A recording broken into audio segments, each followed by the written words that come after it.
이상민의 사표를 수리했거든요. 거기에 대해서 한동훈이라는 자가 뭐라고 얘기를 하냐면 그건 대통령의 소극적 권한 행사니까 그건 내가 허용하는 거야. 그건 되는 거야. 아니 누가 한동훈 짐이 곧 헌법입니까? 한동훈 지가 헌법이에요? 저는 어제 그 모습을 보면서 어떤 생각이 들었냐면 이게 국민의힘이 그동안에도 뭐 집단 거부 운운하면서 북한식 사회주의 모델을 따라 하더니 이제는 한동훈을 당 중앙으로 올려놓는구나. 북한에 가면요 김정은을 당 중앙이라고 부릅니다. 왜? 노동당이 모든 걸 다 하거든요. 입법사법 행정을요. 한동훈 지가 뭔데 자기가 행정권까지 다 누리겠다? 이제 저는 한동훈의 한중앙 선언이라고 저는 보고요. 한동훈이라 쓰고 이제는 한두한이라 읽어야 된다. 전두환과의 합성어입니다. 저는 한두한이라고 봐야 된다고 봅니다. 네, 자 한동훈 대표가 질서 있는 조기 퇴진 얘기를 했어요. 네. 일단 이 질서 있는 조기 퇴진이라는 말이 흡사 이제 전노 시절, 전두환 노태우 시절의 권력 이양을 의미하는 것 같은 그런 초법적인 저는 단어 설정이라 언어 설정이다 이런 생각을 했는데. 일단 이 질서 있는 퇴진에서 질서를 한동훈이 잡겠다는 건데 네, 맞습니다. 말씀하신 대로 당신이 뉘신데 그거를 인데 그런 걸 잡느냐. 그리고 여기에서 조기 퇴진이라는 말을 했어요. 왜냐하면 국민들은 즉각 퇴진을 요구하고 있고 불안해서 살 수가 없는 지경 아니겠습니까? 지금 오늘 아침부터 저희가 전해드리고 있지만 지금 남은 거는 전시계엄이에요. 예, 전시계엄, 경비계엄, 전시계엄 이렇게 두 가지가 남은 겁니다. 비상계엄은 한 거고 전시계엄은 여전히 살아있는 카드예요. 맞아요. 왜냐하면 맞아요. 북한의 오물풍 왜냐하면 이 사람은 지금 군 통수권을 갖고 있습니다. 예, 그렇기 때문에 그리고 인사도 막 하고 있어요. 그 당과 정부라고 했는데 설정한 정부는 본인이라는 거예요. 한덕수가 아니라. 자 그러면 여기에서 윤석열이 무엇이든 할 수 있는 상황이기 때문에 여전히 전시계엄 가능성은 살아있다. 맞습니다. 예, 그러면 이 조기 퇴진이라는 말도 안 되는 건데 이 질서 있는 조기 퇴진이라는 말로 형해화시켜서 국민들을 우롱하고 있는 거 아니겠습니까? 완전히 그래요. 그러니까 한동훈 대표한테는 이럴 권한이 없어요. 이게 법적으로 차근차근 짚어봐야 됩니다. 네.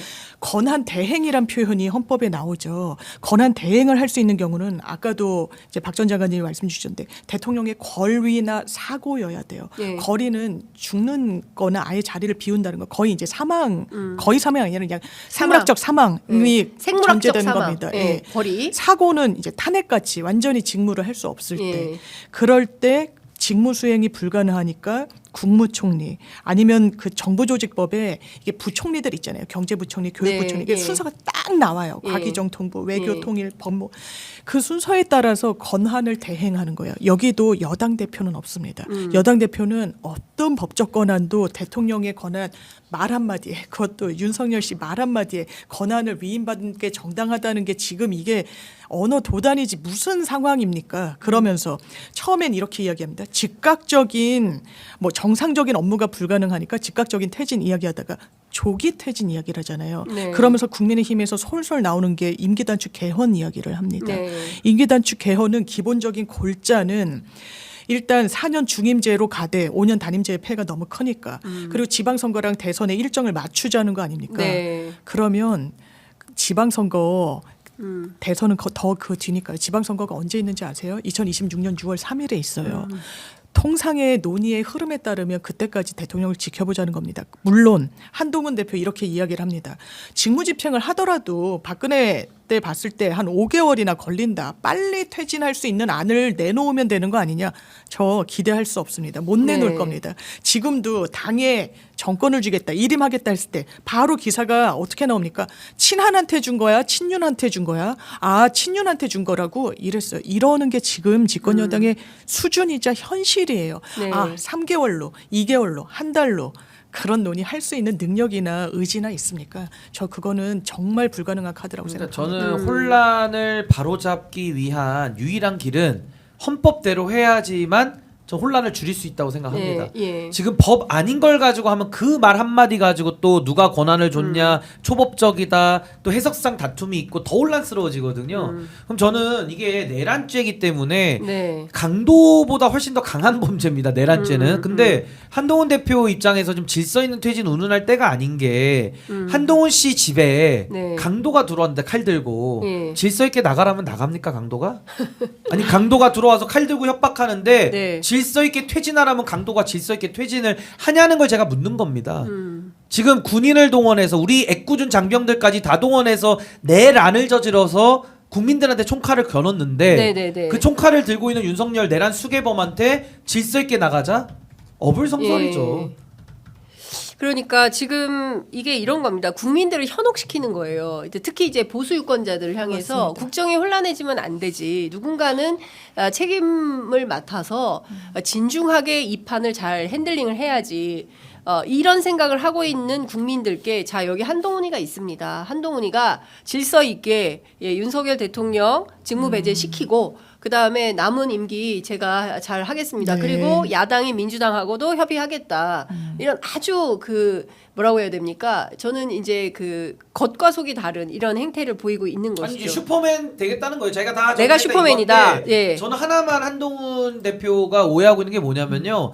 당원 게시판도 정리 못해가지고 2주 동안 이래 난리를 쳤는데 네. 이 난국을 본인이 하겠다고요? 그것도 웃긴 거고 예. 일단 권한이 없어요. 예. 그러니까 권한이 없는데 설치니까 국민들 어. 입장에서는 이거 용인할 수가 없는 그런 상황인 겁니다. 자, 지금 속보가 또 하나 나왔는데요. 이상민 전 행안부 장관 어제 긴급 출국 금지되었다라는 네, 소식 네. 들어와 있습니다. 이제 출국 금지가 되어 있기 때문에 이 조사가 본격화되고 국정원장 가는 것은 길이 막혔다. 네. 이렇게 볼 수가 있을 것 같습니다.